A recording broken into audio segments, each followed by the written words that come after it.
The goal of this show is to help you break in and thrive in advertising and marketing. Welcome back to our brand side segment where we're talking Mountain Dew today. We have the SVP of Sparkling Beverages for PepsiCo, JP Bittencourt, in the office today. And I'm jacked up because we're talking about Mountain Dew, one of my favorite soda brands of all time, and how they have just launched a new look and feel for the brand with the same taste. The launch itself has been done with Goodby, Silverstein, and Partners. Golan's doing some of the PR there, and they're working with Vayner as well on that social side. JP is going to talk all about that, how they're launching this new look and feel for this summer.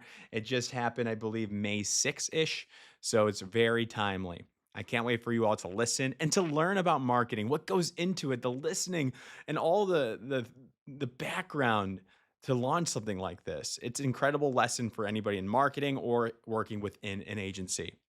Now let's get into it. This is the Breaking and Entering BrandSide segment podcast. And as usual, I'm your accomplice, Gino Schellenberger. Kick it, Mikey.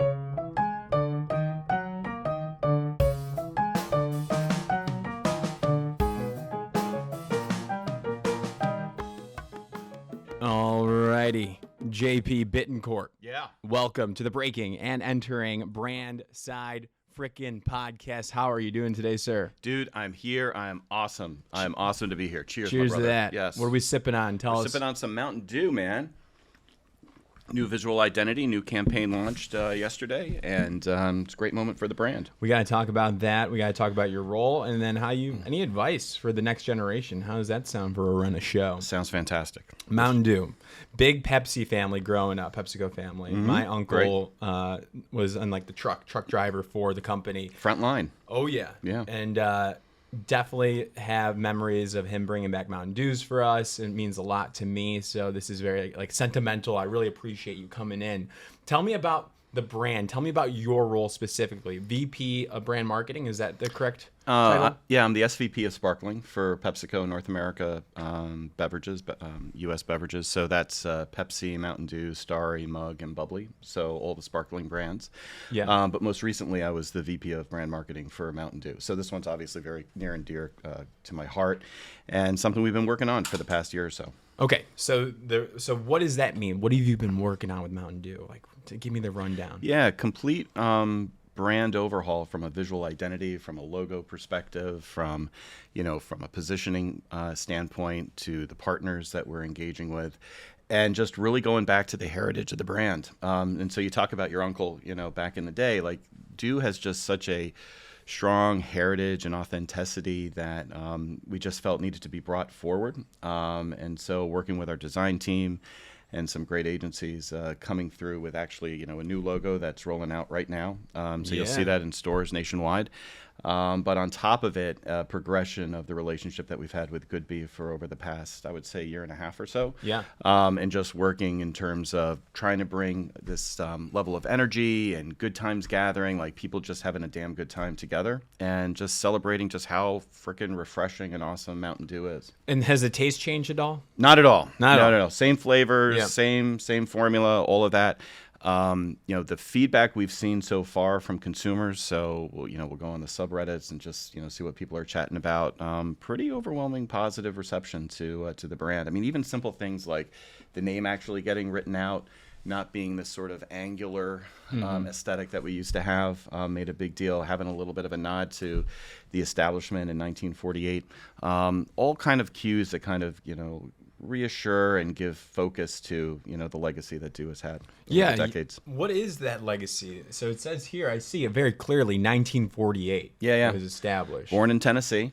Nice. Has very strong Southern roots, but if you look at it, it's a brand that has fairly universal appeal. And so there's the core citrus line that we have here, but if you look at the innovation we've rolled out over the past couple of years, so really bringing Baja Blast national from a retail side has been a big push for us.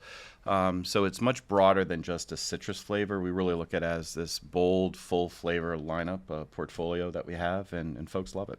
Got it. Yeah, I mean the Baja Blast. I mean that is a crowd favorite for a lot of people. 100%. Because it was exclusively only sold in Taco Bell's at some point. Started in Taco Bell. Great partnership, I would say, with the Taco Bell team. Being able to bring it retail full time has been a big push, and consumers love it. So, Got it. been in the Super Bowl twice.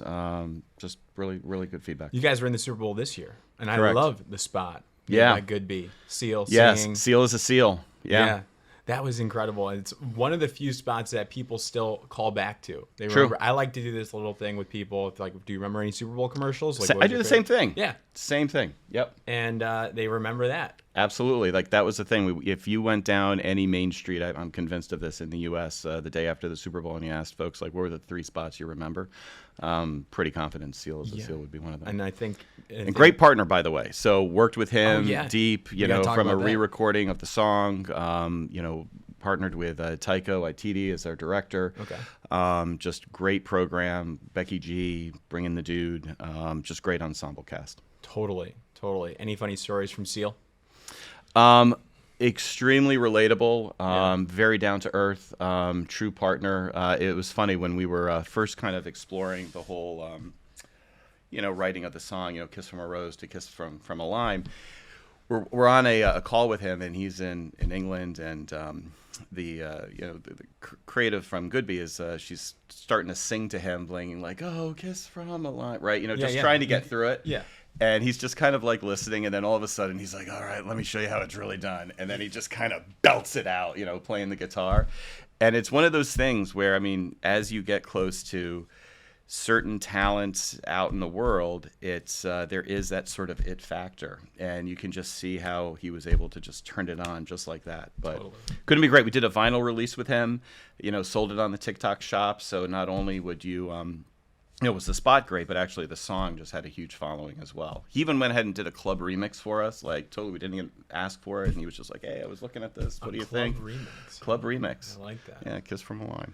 So I need to understand like where the brand was at maybe a couple years ago before all this new launch. So can you set the tone, what it was, what it is now, and what it will be? Yeah, so the brand's evolved over the last 20 years. But if you were to look over the last 20 years, beverages have evolved, the category has evolved. And so there was this sort of edginess that Dew had, which made sense for it when it came out with a big marketing push at its time, like 20 years ago. What was the tone that you said? Edginess? It was a bit of an edginess. It was this sort of gamer, extreme sports. Right, It was very much anchored in this sort of aesthetic that, at that time worked. But then as you look at the category and how it's evolved over time, kind of got separated from what the product really was, which is just this energizing, refreshing beverage that people love having a damn good time with. And so looking at sort of the category and where Dew fit and where the growth potential was, we kind of did a reassessment and said, there are some core components of the brand that were really strong, even if you go back to like the 1940s, that have probably not been at the forefront as much as they should. And you see that come through in the design. So, one of the things when we were talking to young, old, all different types of consumers, the way they would always talk about drinking Mountain Dew is like it's like taking a gulp of sunshine, right? That's kind of the feeling you get from it.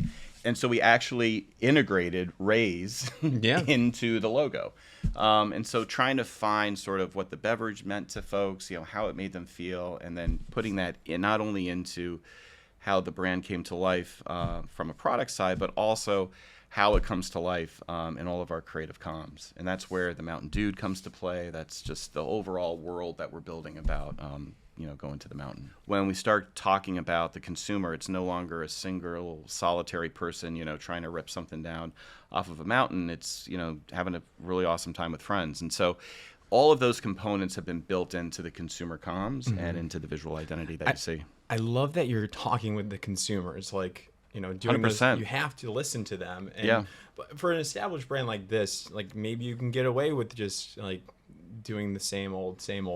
But when you putting yourselves, your team out there to listen, get the feedback, and then make the adjustments, I think is fantastic. Yeah, we spend a ton of time out in the field. If we are going out, not just where we live locally, but we make an effort to go into the heartland, into the South, into the West Coast, into the mountains, and see how consumers are living, what they're dealing with day to day, and then also how we show up as a brand. And I think that's one of the things that I'm very proud about the team is that they very much have what we would call an end-to-end mindset.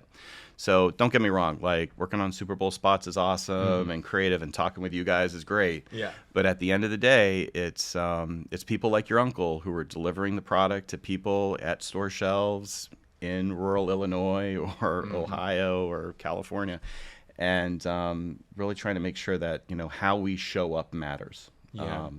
Definitely. So then talk to me about this branding. So is there like a specific demographic that you have in mind? And with this launch, like what were the plans for the launch?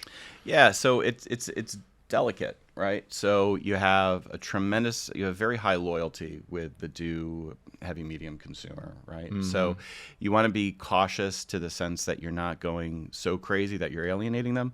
But I think we also recognize that we needed to adjust so that we were aspirational and accessible for a new generation of consumers. And I think thinking about that, as well as sort of psychographically, like what consumers care about, like making sure that you're bringing this notion of being outdoors, being together with friends and family, really listening to that and making sure that it comes across with the new graphics. And so I think if you were to do a compare and contrast of kind of where we were to where we are now, you would see a markedly different way we show up, but there still are, I would say, clues of familiarity. So the color schemes, the way that we show up across our portfolio of flavors, we didn't really change the nomenclature that much. So we tried to hold on to some of the things that we knew were working well for us, but also tried to make meaningful changes to the things that we needed to alter. And listen, JP, the taste is the same. It's the same, man. So the people same that do, are new do look. diehards, they're Yeah. gonna keep on drinking it. I don't know. And they love it. And it's interesting because again, you're always like, I listen to the consumer feedback every Sunday night. We hear it and play it. And with the conversion that we've done, it's getting a little bit too technical here. And so just again, wanting to be good stewards of the P&L, so we did a soft conversion on this. And so there were a few cases where for a 12-pack, the outside was the old graphics, but the inside was the new cans, because you can't perfectly line it up. There's always going to be a little bit of wiggle room that you have, so you try to minimize that to a couple of weeks as best you can. And so people were like posting on social, like, "Oh my God, this is amazing!" So they thought it was the old stuff, and then they opened it up, and it was like a surprise for them. God. So it's kind of cool to see that and people react. That's interesting. So there had to be like a slower transition, like a transition. You're never able to perfectly. So Yeah. Mountain Dew's a $5 billion business, right? So we try to operate it as with the precision of a Swiss watch, but you can't be absolutely perfect every day, right? And so a lot of work went into, and credit to the team from a supply chain perspective, from operations, because when Pepsi did their Titan changeover, we learned a lot from what they went through, what the Pepsi team went through. And so what you're always trying to do is make sure you're lining up the wraps, which is the outside of the package, with the cans. So it is a monstrosity of a logistical jigsaw puzzle that you're always trying to line up. For sure. Incredible. So tell me about the launch then. So I'm getting more like the outdoor vibes from this. Yeah. Like I want to go camping. I'm going to bring some Mountain Dew. Yeah. But run me through the agency partner. So you're working with Goodby. When do you brief them? Like, how does this kind of come to life? And then what did you land on? What were those components for this launch? Yeah. So like, if you give me a little bit of time, like what I would say is like this actually started way like a year ago. And so we actually did a soft launch just with the trades, just to make sure that people knew that the graphics were changing. And so we gave folks a little bit of a sneak peek of what was to come. We were not full time at that point. That's why we didn't talk about it. Yeah, that was more of just, it was like sending up like little like smoke signals, if you will, right? Because again, what you learn from brands that have gone like full scale change with like no advance notice, it can sometimes backfire. And so so abrupt, right. And then people are gonna have strong reactions. Reactions it's to final. it. Right. So there's a play to kind of give a little bit of a taste, but then basically set the stage. Hey, this is going to be coming out, towards the middle of next year. And so immediately started working with Goodby and the team, just great partnership that we have across with really all of our agency collaborators. So Golan, we have a really unique relationship with our internal creative agency, The Studio.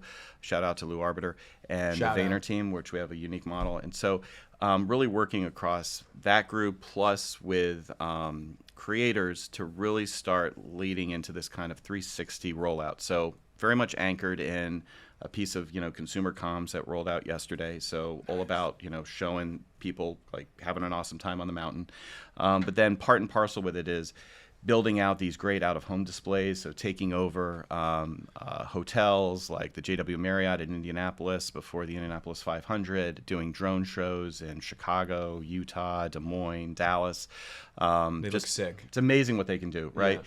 And then, we referenced it earlier in your 60 seconds or less, right? The tattoo redo that we're doing. And so one of the neat things about Do is like it's one of the brands that is most commonly tattooed. And so, again, for the diehard fans that have tattooed themselves with the old logo, we're giving them an opportunity to get the new logo put on. Nice. And so, again, another shout out to Do Nation. Got it. And then what am I wearing? So what you're wearing right there is a really unique collab that we have with Dickies. You can actually buy it on the TikTok shop for, I think it's $24.99 with some Do. It's nice. It is awesome. I think at some point, like, it's got a great little "Gimme the Do" on the back. There we go. Shout out to "Gimme the Do." And it's a nod to the jingle that we had back in the 80s. And so we went ahead and re-recorded, modernized it, just really amped up a few areas and set the new creative comms to that jingle. And Got so it. that's the partnership with Dickies. Who did the redesign?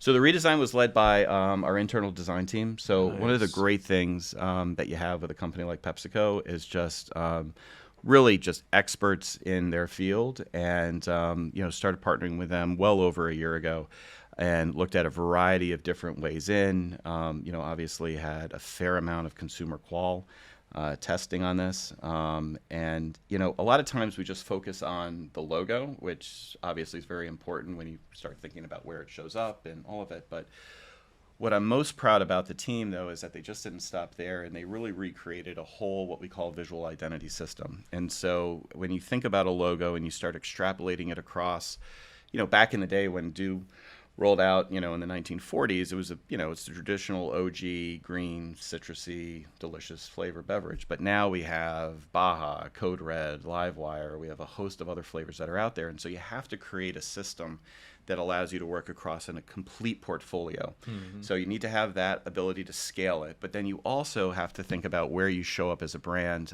from point of sale. Think about truck graphics, fleet artwork. Think about how you show up in stadiums.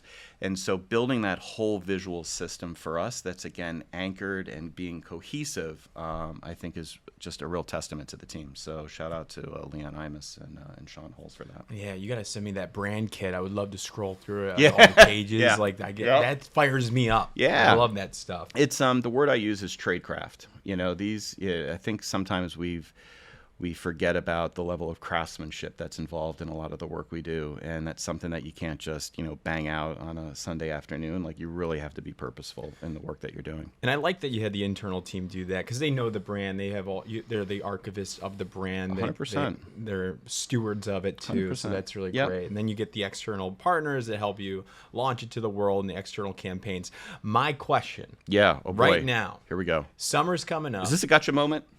This is it. This is the gotcha You're done moment. All for. right. You're All done right. for. Okay. What's happening this summer? Because this is it. Like, there's rays of sunshine. You got the branding out there now. What can we expect 2025 Oh, summer? you're going to see you're going to see a ton of, we're going to show up everywhere, but you're going to see some really awesome activations that we're partnering with some of our media collaborators. So look, we're leaning in heavily into outdoors. We're leaning heavily into golf. So you might see some golf tournaments coming around here, some experiential work. Mm-hmm. And it's not just going to be in big urban, media capitals. Like, it's going to be in the heartland of the U.S. and we're thrilled about it. So I'm going to pitch you an idea. let's go. Jack and I are stuck in this office all the time. You should come We want to to, wherever we're going. we'll get an RV, we'll Yeah. wrap it, we can get it wrapped, and we'll go across, and we'll go camping, and we'll do some Dude, experiential stuff on your behalf. Interesting you say that. Is this news to you, Jack? Or yeah? This is the first time I'm hearing, Hearing of about it? All on board. You're all on board? Yeah. All right. Well, we do have a van, and Yeah. we have it wrapped. Yeah. You may have to bunk with the dude, though. You cool with that? I mean, we live in All a right. one-bedroom apartment. Like, he's Okay. in the living room, I'm in the bed. all right. Like, All right. He's 6'8", but all right. it's okay. Okay. All right. Well, toss us in there. I'm down. We had a buddy. Golden guys are freaking out now. For the knuckle bump. There we go. There we go, baby. Thank you. We had a buddy wore a Mountain Dew shirt in college for 7 days straight. Yeah, It was awesome. He was on retainer, so. Final thing here. What advice do you have for the next generation and breaking into marketing and then thriving in this? Because you're the boss. You're crushing it. Yeah, I would, thank you. Here's what I would say is, I love the consumer products industry. I love the intersection of the arts and science. It just offers so many opportunities for people that want to get into it. What I kind of tell my team, it's just like you take a step back. It's CPG is like a $1.5 trillion industry. 1 out of 10 jobs in America can be traced back to consumer products. And so there's a variety of different paths that you can go to it. I do firmly believe in this notion of working hard, staying humble, and being good to work with.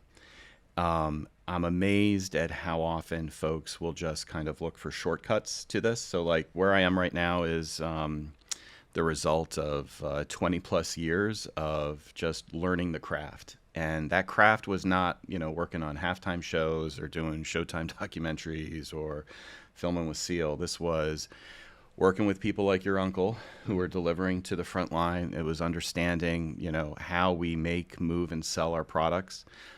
So a bulk of my career was probably not spent in roles that you would normally think folks would aspire to. But they are so fundamentally necessary to understanding how a business operation is organized and runs. And then when you have that understanding, that foundation, it's like getting a really good bedrock of experience. Mm-hmm. When you have the roles to then make the calls for the partnerships, the creative direction, the packaging, you're bringing a complete end-to-end mindset to your decision-making process. And that takes a certain level of just hard knocks. And so what I would say to folks is just get in the door and then be known for doing great work. And I think if you can keep to that, mantra, you never know who's going to be watching. I would just say, get in the door, work your ass off, be good to people, practice empathy, and good things will come. Love it. Thank you, JP. How can people say hello to you if they have any questions or young listeners? You can find me on LinkedIn. You can find me on the social platforms. But look, I think just for what it's worth, I think we're closing up now. I just love what you guys do. I love what you do for the industry. I think the energy and excitement you bring is great. And I'm just thrilled to have a chance to talk with you all. Okay. All right. Cool. Incredible interview. JP, everybody. Boom.